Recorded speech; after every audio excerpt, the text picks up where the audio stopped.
program është kyç. Nuk janë 11 milion eurot e para thjesht si një shumë, por është i gjithë instrumenti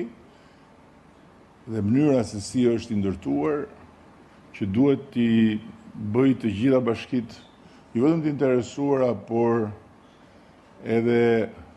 plotësisht angazhuara që të kenë akses në këtë instrument. Unë kam besim që me mbështetjen e aktorëve të përfshirë në këtë dhe posaçërisht me mbështetjen e miqve të Gizit që kanë një kontribut të çmuar në ecurinë e pushtetit vendor në Shqipëri, pikërisht sepse përfaqësojnë një burim dije përveç se një mbështetje financiare të shtetit gjerman,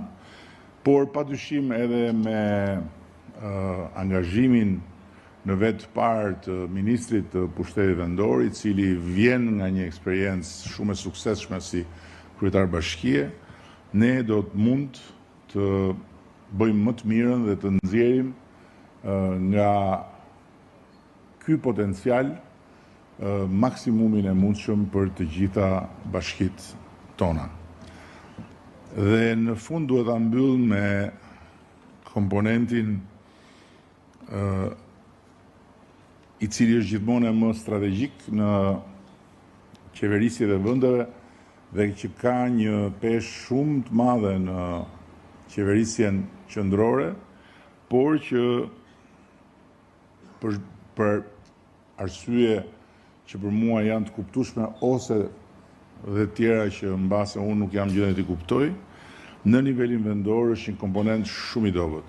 Dhe ky është digitalizimi. Kemi një diferencë të papranueshme dhe të pajustifikueshme mes peshës që ka digitalizimi në nivelin qendror dhe në shërbimet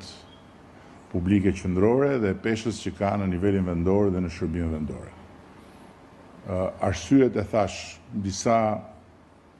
mbase i kuptoj, të tjera mbase nuk i kuptoj, por kemi folur gjëra gjatë me ministrin dhe njëkohësisht do të flasim edhe me përfaqësinë e Bashkimit Evropian, do flasim edhe me partnerët gjermanë edhe me të tjerë, megjithëse sorry to say this, partnerët gjermanë në digitalizim janë brapa nesh, për të akoma punojnë me faks nëpër ministrinë në Gjermani, e dini ju apo jo? Fax machine. Dhe do gjejmë, për te shakas, që në këtë rast është shumë më shumë se gjysma të vërtetës, do gjejmë mënyrën për të adresuar këtë problem të digitalizimit. Dhe duke ju drejtuar drejt për drejti kryetarët bashkive këtu, unë u them, bëni më të mirën që ta përdorni këtë projekt jo si një mundësi financimi, por si një mundësi pikërisht për të krijuar një eksperiencë, për të fuqizuar